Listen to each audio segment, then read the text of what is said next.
Shri Gurave Namaha.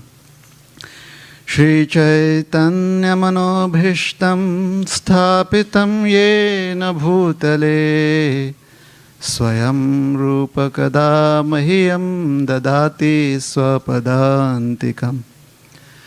Namam Vishnu Padaya Krishna Presthaya Bhutale Srimate Bhakti Vedanta Swami Niti Namine. Namaste Saraswati Deve Gauravani Pracharine Nirvishesha Shunyavadi Paschatya Deshatarine Vancha Kalpatarubhyascha Kripa Sindhubhya cha Patitanam Pavanebhyo Vaishnavebhyo Namo Namaha. Jai Shri Krishna Chaitanya Prabhu Nityananda Shri Advaita Gadadhar Shivashadi Gaura Bhakta Vrinda. Hare Krishna Krishna Krishna Hare Hare Hare Rama Rama Rama Hare Hare. Hare Krishna.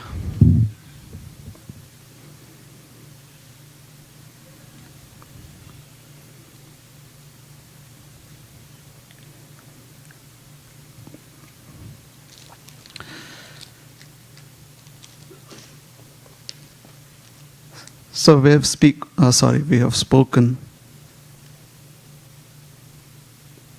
on this beautiful pastime from the Srimad Bhagavatam.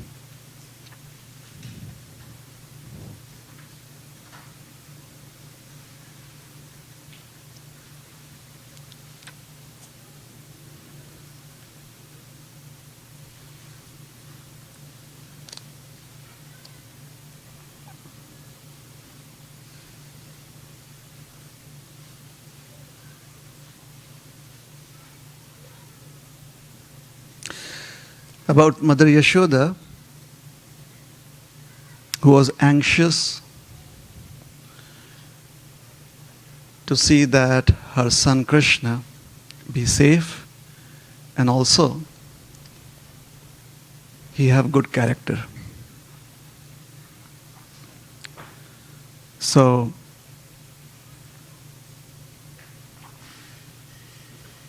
in this pastime where she ties up Krishna to a wooden grinding mortar, it is both to keep Krishna safe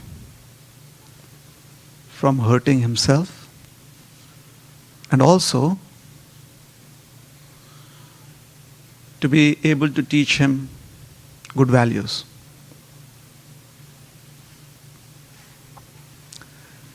So today morning,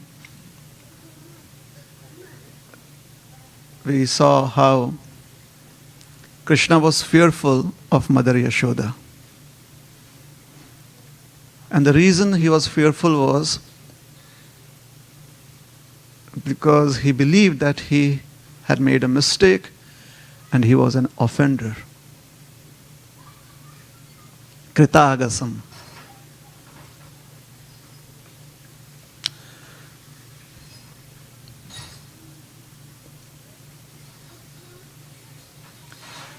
In the first canto of the Srimad Bhagavatam, Srimati Kunti Devi, she similarly describes this pastime, and in her description it seems that Krishna is an offender or he has made a mistake. Gopya dade tvai kritagasi dhamatavat. Considering you to be an offender, the gopi, Mother Yashoda, she tied you up with a rope. And you were very fearful of her, fearful of the situation. So in the morning we were describing how in this first verse of the Damodarashtakam. The beauty of Krishna has been revealed, and at the same time, another attribute or that which makes Krishna's pastimes very interesting is revealed through the next two lines. And we will get to that as we take the pastime forward. So we'll come back to the Srimad Bhagavatam. The whole idea of these narrations is, and the intent behind consistently and repeatedly hearing these pastimes is that there comes about some transformation within our consciousness. And the kind of transformation that we are expecting to take place is where one actually feels completely relieved of the material burden.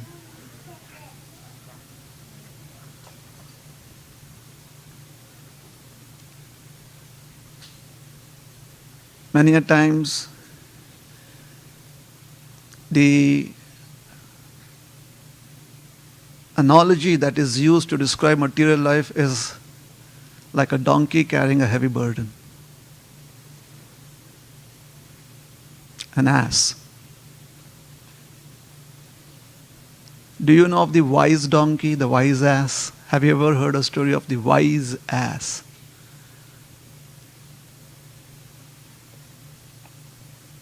So once upon a time there was an ass,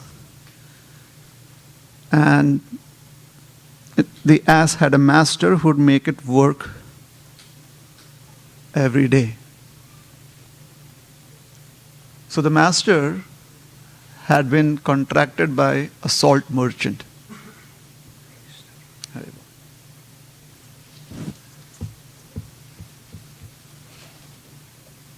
Hare Krishna. So the salt merchant would give sacks of salt, and the donkey would be loaded up, the ass would be loaded up. I'm sorry, on the other side of the Atlantic, that side, this animal is called a donkey. This side of the Atlantic, it is called an ass. So the ass would every day carry that heavy load. And people kind of really load up the donkey beyond its capacity. Somehow the ass. Somehow the ass, it does its job.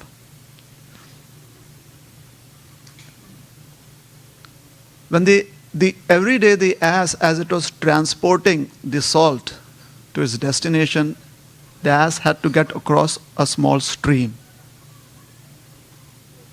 So a couple of days, like 3 or 4 days of this task, 3 to 4 days later on, as the ass was making its way through the stream, it slipped. So the ass was in the waters. Somehow or the other, the ass regained its footing. And when it stood up, the load was heavy because there was water. Now, the sack was wet. The ass pushed ahead, and slowly the ass felt the load lightening up. Because what had happened was, all the salt had melted in the water. So now the ass felt very light.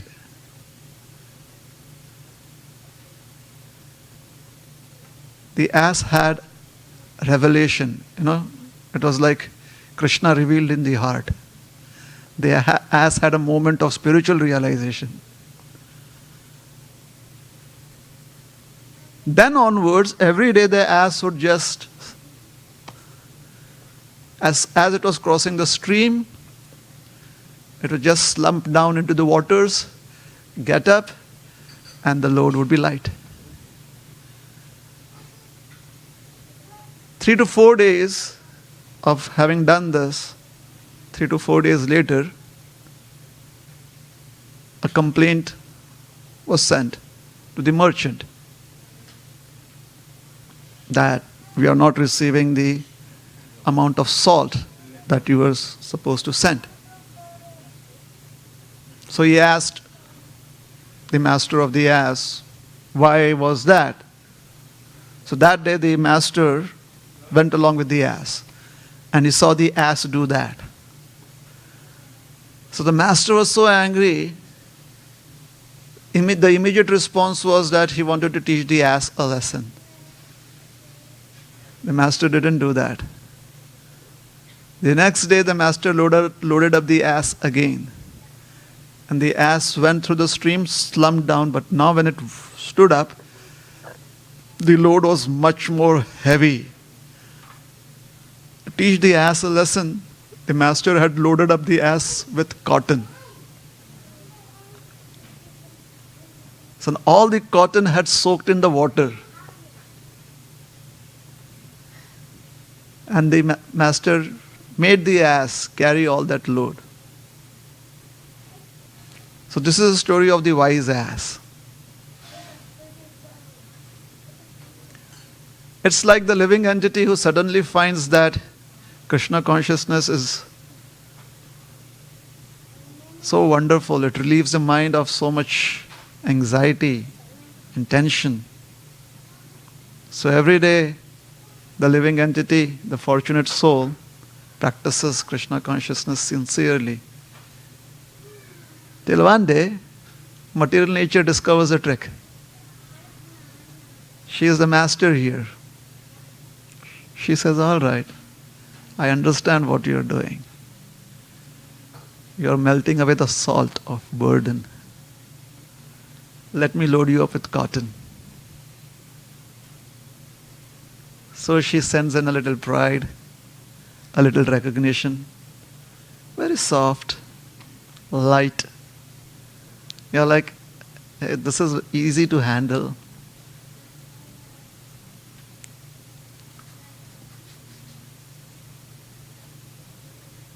And then, when we sink into the material ocean, that load becomes heavier and heavier and heavier. And the transformation that we were seeking for seems like a distant task. But we are not the ones to give up, are we? So now, we try to find that transformation through other means.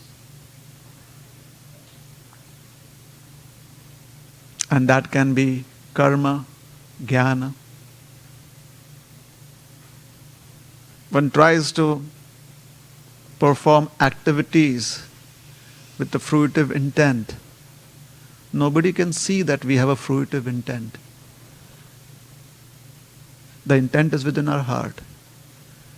Everyone else can just see the actions performed. One rises, one is on this pedestal of glory.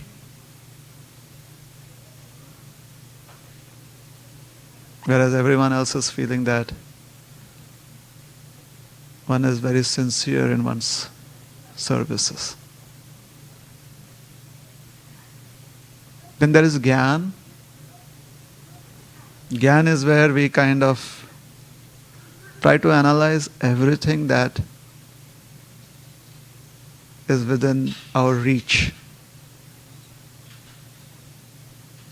So much so that the analysis sometimes makes us wonder as to whether Krishna is really God.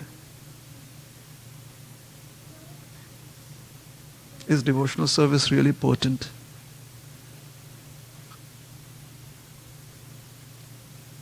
Maybe if I wear thicker kanthi mala, that would work.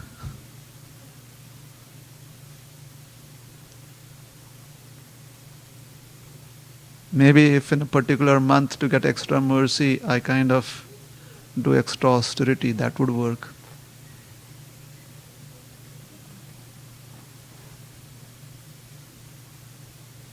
So we try all these other means of tapasya, of yajna, of taking bath in holy places, holy waters.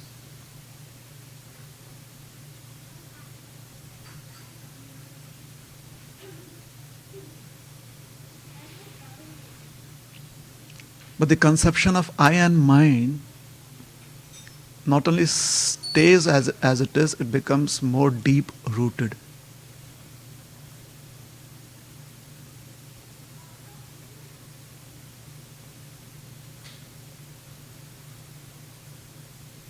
And unfortunately, time passes.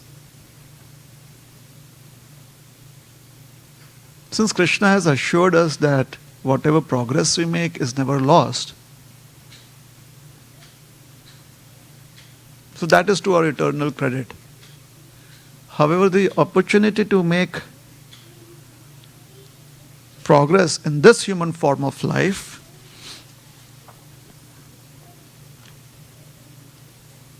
that may be lost.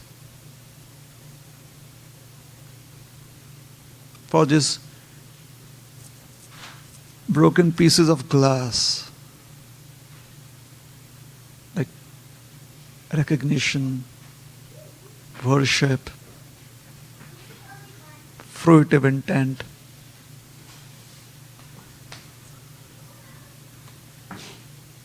the process of Krishna consciousness is quite simple.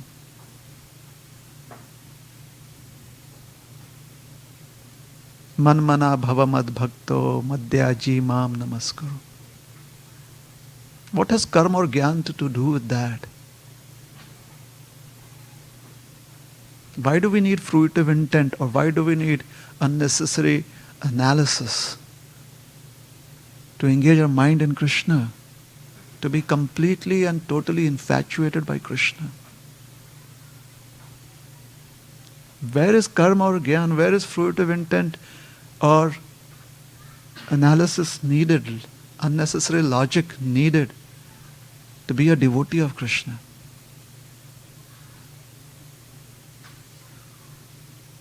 To be a devotee of Krishna, all we need is to engage our mind and senses in serving Krishna, remembering Krishna. And what could be more simple and sublime than just chanting the holy names of Krishna? Hare Krishna, Krishna Krishna, Hare Hare, Hare Rama, Rama Rama, Hare Hare.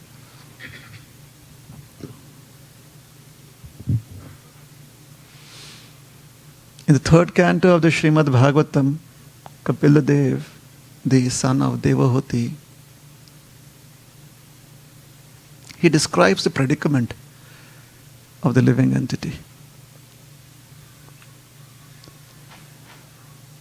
Jantur bhava etasmin yam yam yonim manuvrajet tasyam salabhate nirvritim na virajyate. He says that, let me just tell you a story, and then we'll come back to the translation of this verse.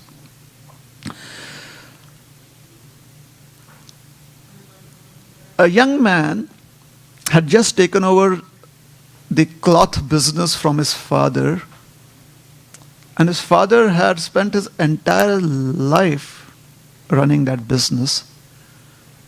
The young man wanted his father to be free from all the responsibilities and just focus on spiritual enlightenment, spiritual upliftment. So he requested his father, my dear father, just chant Hare Krishna. You don't have to worry about, you don't have to think about all of your material responsibilities. I'm your son. And now all of those responsibilities are mine. The father was very happy. But 2 days of retirement and the father was uneasy. He told his son, I'll just come and pay a visit to the shop. The son allowed him to come, and then the father kind of got involved with the business again. And the son was feeling sad that he couldn't help his father be relieved of all of his material responsibilities. So he was thinking of how he could do that, how he could have his father be detached from all these responsibilities. His father had to move away. He had to go to another place. That was the only way. How should he do that? Because if his father is physically away from the shop, then maybe slowly from being away from the shop would force him to have a life where he does not have to be in anxiety about the business. How to do that? An opportunity came up. His elderly neighbor had decided to, his elderly neighbor wanted to visit the holy city of Varanasi, Banaras, as a pilgrim, on a pilgrimage. So he requested him, can you take my father along with you, please? My father would also be blessed by going on this pilgrimage. So they go on the pilgrimage. And they spend about a week in Varanasi. They go to various ashrams and they have darshan. One evening, or one morning rather, they visited the funeral ghats of Varanasi, the burning ghats. That is where the dead bodies are brought, and if you perform the final rites at that place, Manikarnika Ghat, you get liberation because Lord Shiva comes and whispers the holy names of Lord Ram, Lord Krishna in your ears. So they were at this burning ghat. This is one of the places that you visit when you go to Varanasi. I mean, not everyone does that. It's an intense experience because all you get to see are dead bodies come in and they burn to ashes. I mean, that really convinces you that Smashan Vairagya is not helpful. So he sat there from morning through evening. And his expression was really grave, like he was so thoughtful. At dusk, his friend asked him or told him that let us go back to our room to rest for the night. He told his friend, the cloth merchant told his friend that I have wasted my entire life. I have come to this realization that my entire life has been a sheer waste. Sometimes it happens in our lives, you kind of realize that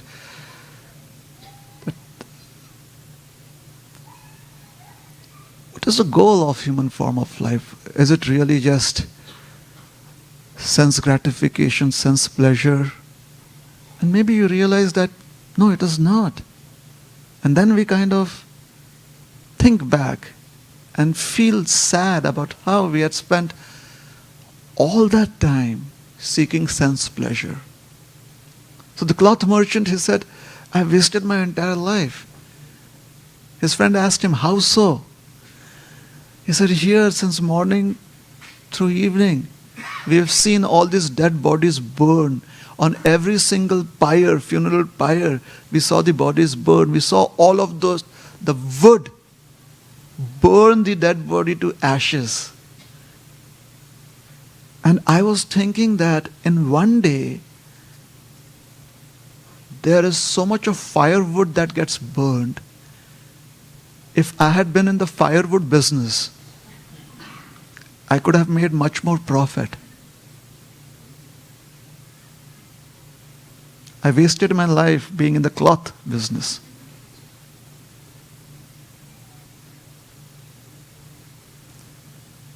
So Kapila Muni is saying that the living entity, when it takes birth in a particular species, then one gets accustomed to the pleasure that one receives in that species.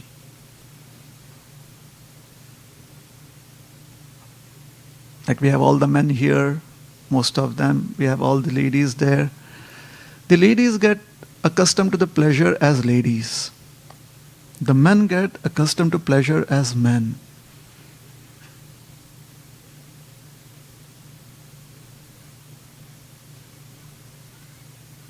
Like typically, ladies, Arangetram, Bharatnatyam, men, Mridanga.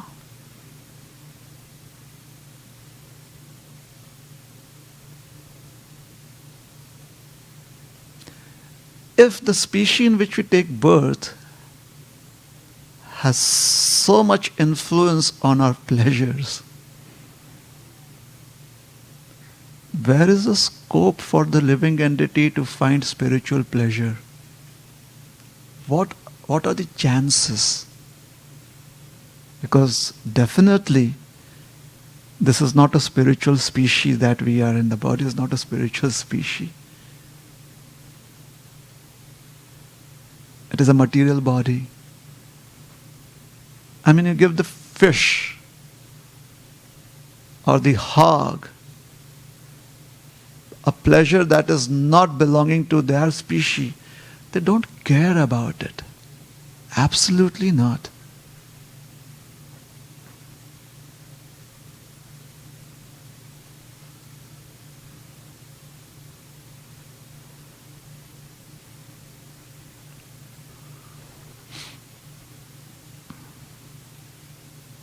So,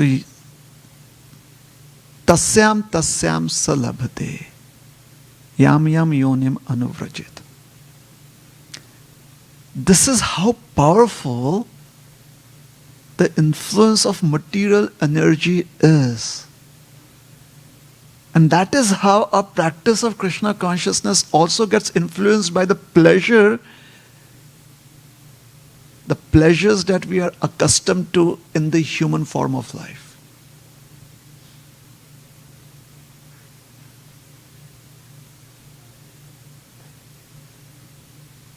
So pizza is pleasurable.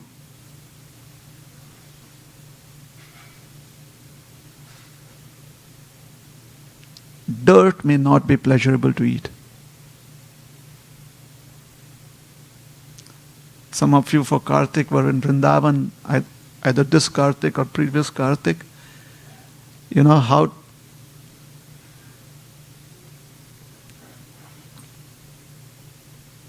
important the dust of Vrindavan is.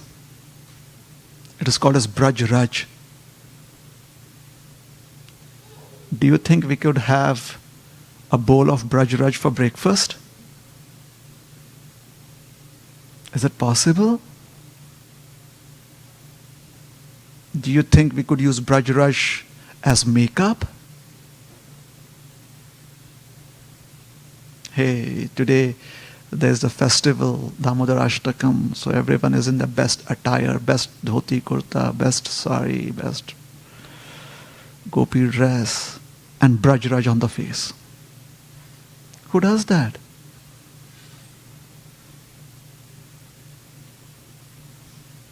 Do you think we can take the mud from the Ganga and eat it?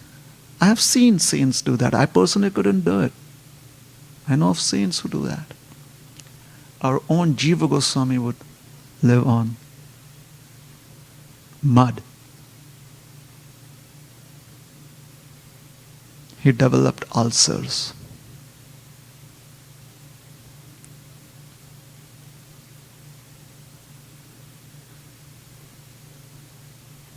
So the practice of Krishna consciousness is definitely going to be affected in the stage of sadhana by the pleasures that we are accustomed to in the human species. And what to speak of the practices, how the practices are affected by the differences in gender.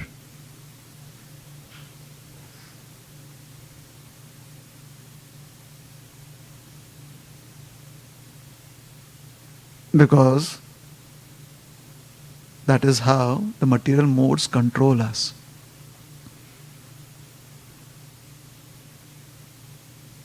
Hence, if we are fortunate enough to find any little spark of enthusiasm to serve Krishna, we should be so grateful for that. Because that spark of enthusiasm, it breaks all the norms that material nature has set for us.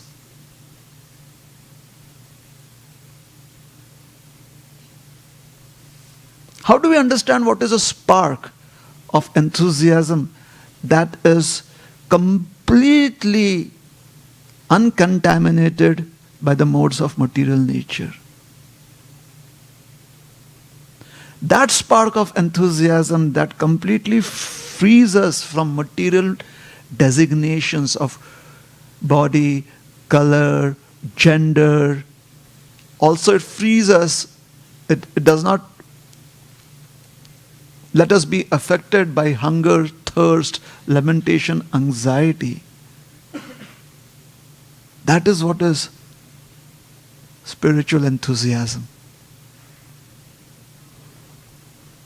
Now, after a good experience of intense kirtan, if we go looking for the Govinda stall,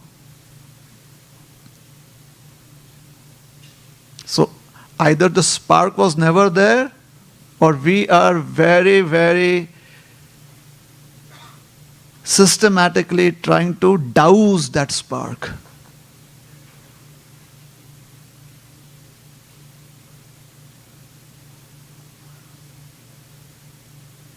Hence, in sadhana bhakti, we always realize that we are so incompetent.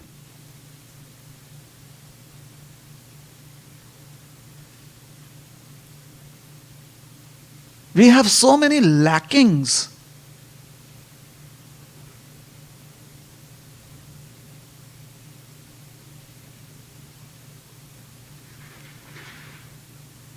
When somebody told Chaitanya Mahaprabhu, because he's crying, where is Krishna? Where is Krishna? Gadadhar told him, Krishna is in your heart. He wanted to rip open his chest.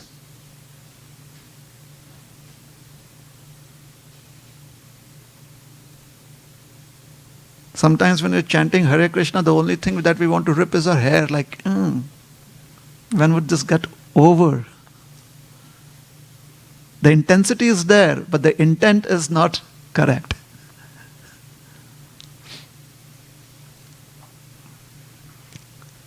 Hence, we should try and seek the association of somebody who has that spark. We should not be satisfied by seeking the association of those who we think have that spark.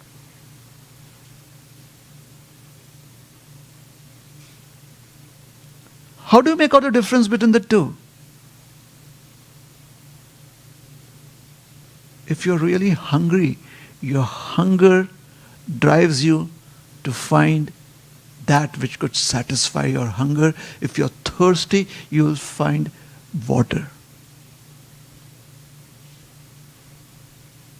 So desire, intense desire, that thirst, that Krishna, I'm yours, please. Let me serve you. The hunger to serve Krishna should be there.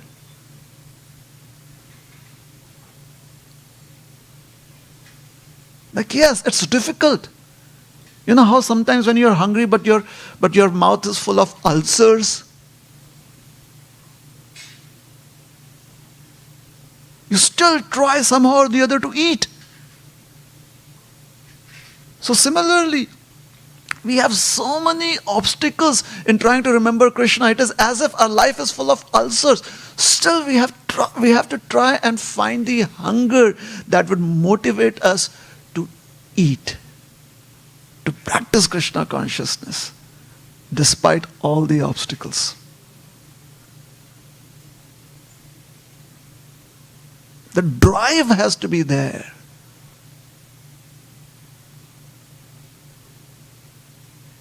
And you cannot order this drive online.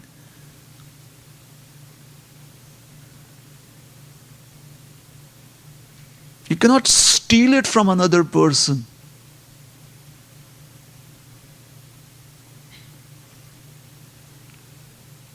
One has to find that motivation which is so inherent to the spirit soul. Jivera Saruphe Krishnera Nityadas. It's inherent. Just as human pleasures are inherent to a person who has taken a human form, similarly, to serve Krishna is the inherent quality of the spirit soul.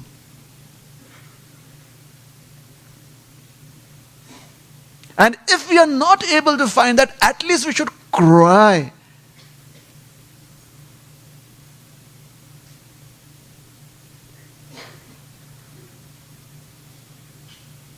We should cry at a misfortune.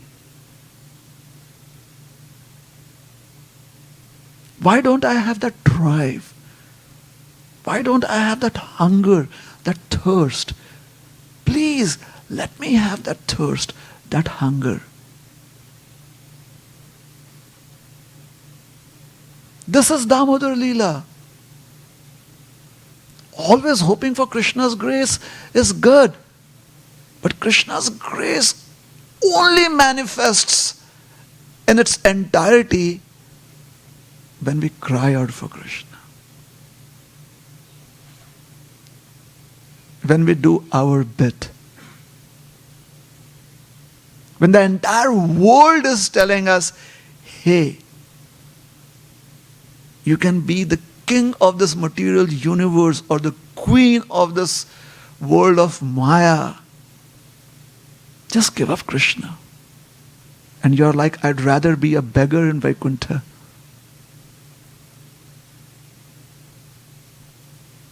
than have lordship over this material universe. Begging for the opportunity to serve Krishna.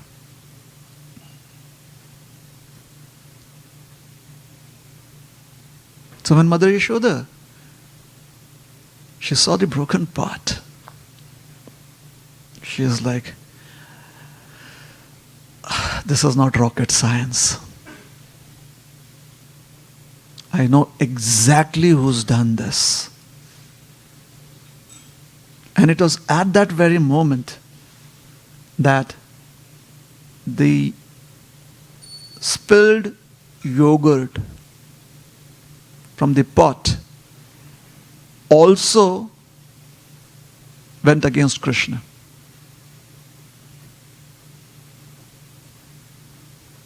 Krishna had placed his feet in that spilled yogurt, and now that yogurt in the form of Krishna's footprints were guiding Mother Yashoda to where Krishna was. Krishna was feeding the monkeys, seated on this wooden mortar which was upturned. Mother Yashoda, she tried to sneak up to Krishna behind his back. Krishna became aware of her. He jumped down and he started running.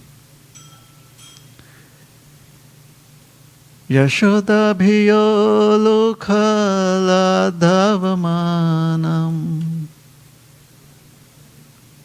Sanatana Goswami says, this is Saundarya Vishesh. Yashoda, of whom Krishna is fearful, is running after Krishna, trying to catch her son who has fear in his eyes.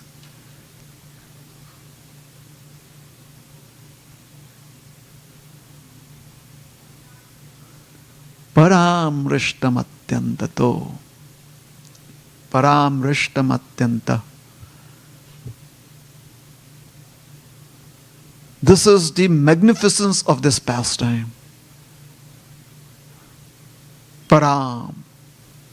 Magnificent. What is it? The beauty of Mother Yashoda. And the Bhagavatam describes the beauty of Mother Yashoda. So we saw Rupa Vishesh, that was the beauty of Krishna. We saw Parivar Vishesh, which was his affection, the beauty of his affection for all the residents of Vrindavan. And now we see Saundarya Vishesh, which is the beauty of Mother Yashoda. So what is her beauty? She is an elderly lady. As a queen of Vrindavan, she is all decorated. And she runs after Krishna. Her sari is the edge of her sari is it is flying in the wind. There are drops of perspiration on her face. She is breathing heavily. Her ankle bells have this sweet sound emanating from them. But specifically, her hair, which is also decorated always with malati flowers or other fragrant flowers, the flowers are falling off from her hair. And Vishwanath Chakravarti Thakur says, the flowers, when they see Mother Yashoda running after Krishna, they are like, what? You want to catch the Lord of the universe and it seems you want to punish him? We are not participating in this. Mother Yashoda, we don't want to be a part of this. So they jump off.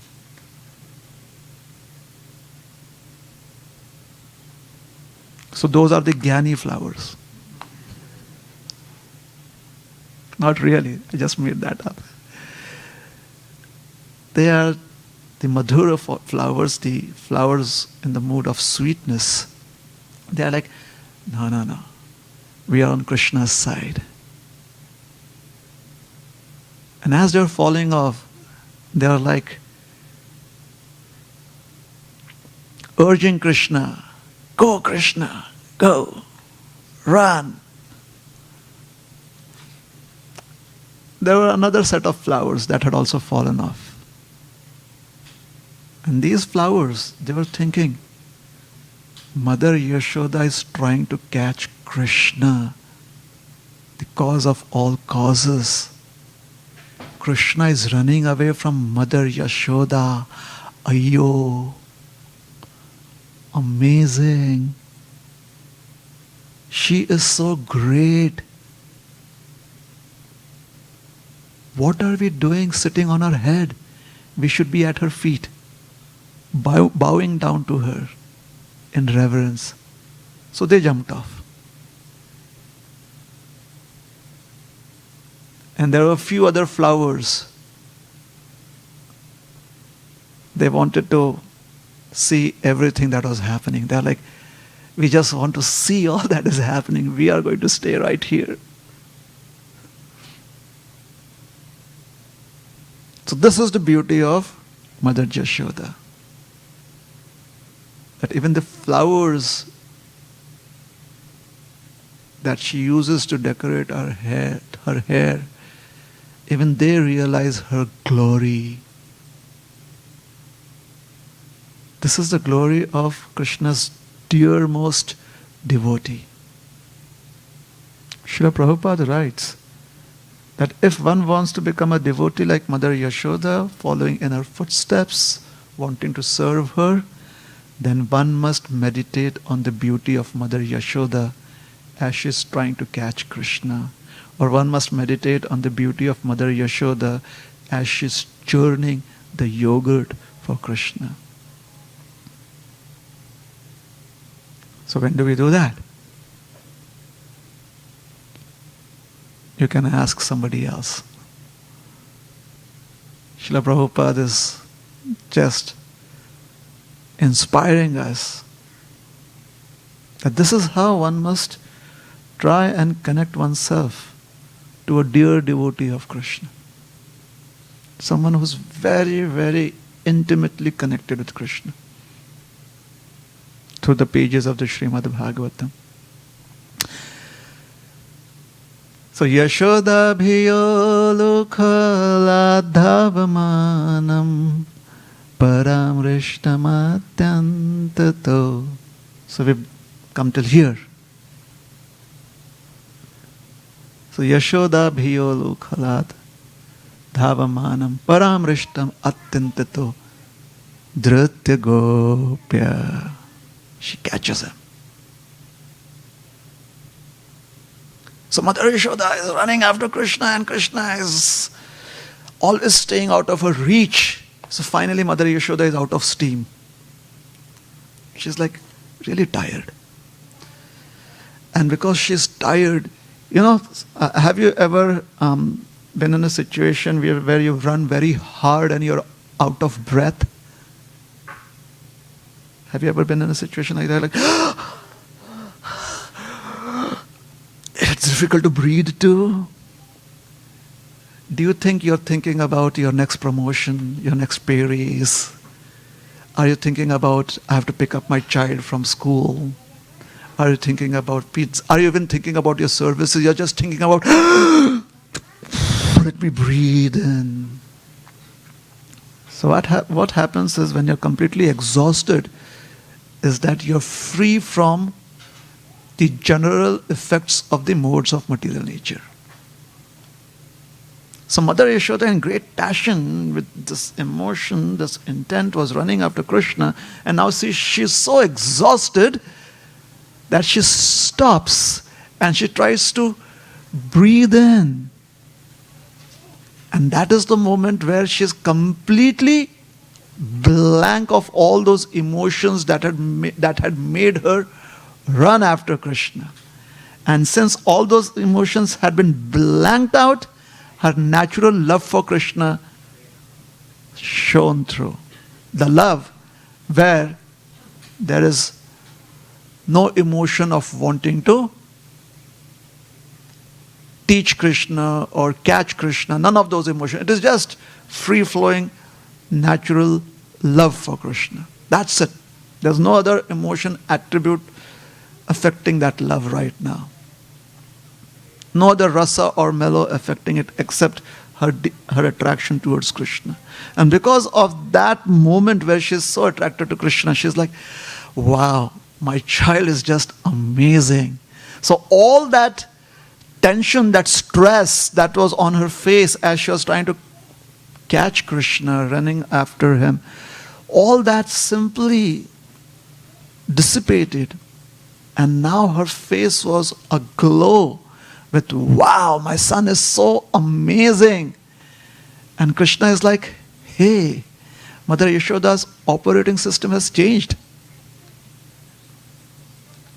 I could now let her load her app on me. So Mother Yashoda, she feels just this love for Krishna. And in that emotion, she's like, come on, Krishna, please stop running. And Krishna is like, yeah, that is what you should have done before you started running after me. Just be devoid of any other intent except this, that please, Krishna, stop running. Krishna stopped. Dhrutya gopya. Paramrishtamatyantato dhrutya gopya. She catches him. This is called, as this has been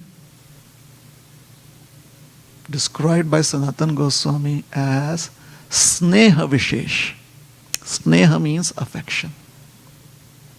So out of his intense affection for Mother Yashoda, Krishna stops running and he lets himself be caught by Mother Yashoda. And now Mother Yashoda, she catches hold of him and she feels that she has to tie him up with a rope. She looks at the mortar and she says, "You are also a culprit. You are an accomplice. You are also going to be punished."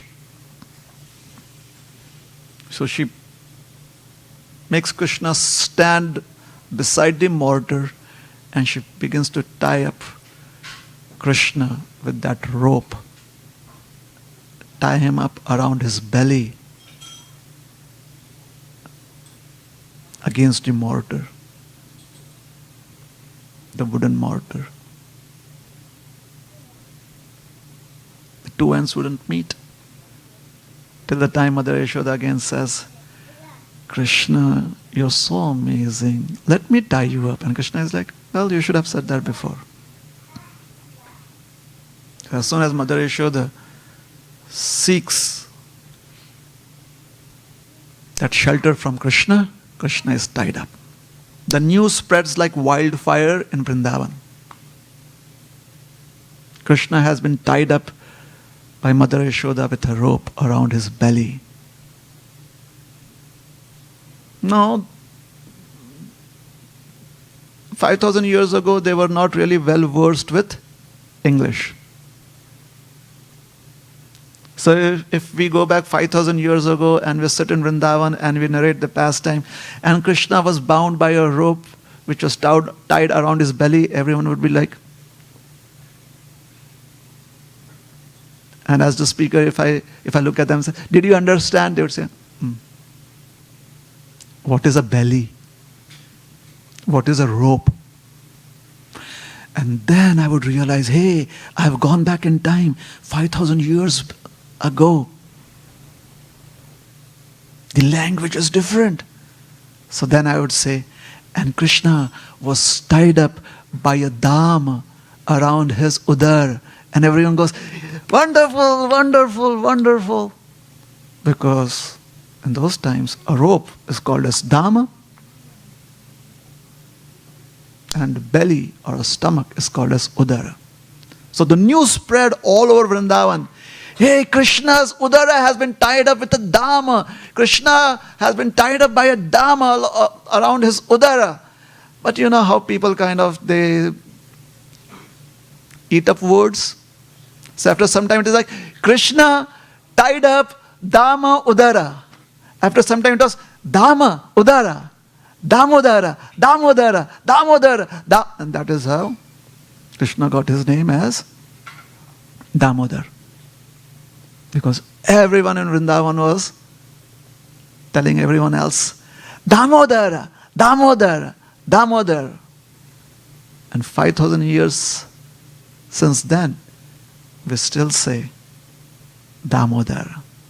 Following in the footsteps of the residents of Vrindavan, we say Damodara, which basically means, hey, Krishna was tied up by a rope around his belly by Mother Yashoda. Thank you very much. Hare Krishna. Any questions, any comments?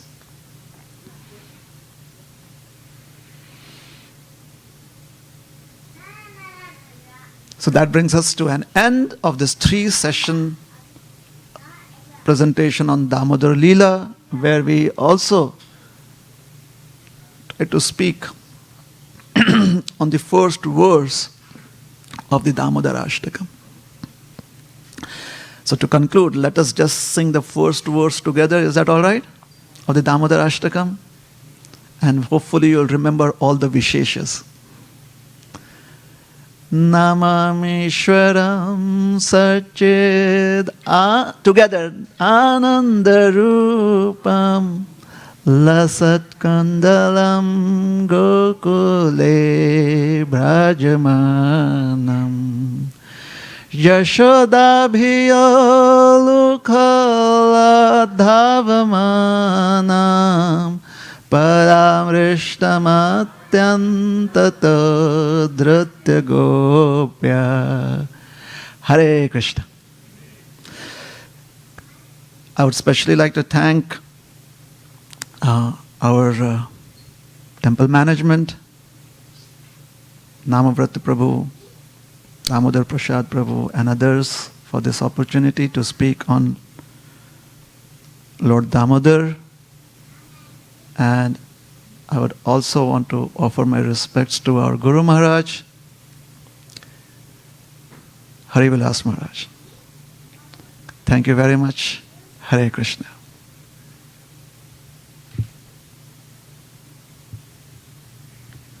And let us thank our Rohini Priya Prabhu for coming here and giving us such a wonderful 3-class session by chanting Hari Bol 3 times. Hari Bol! Hari Bol! Hari Bol! Thank you.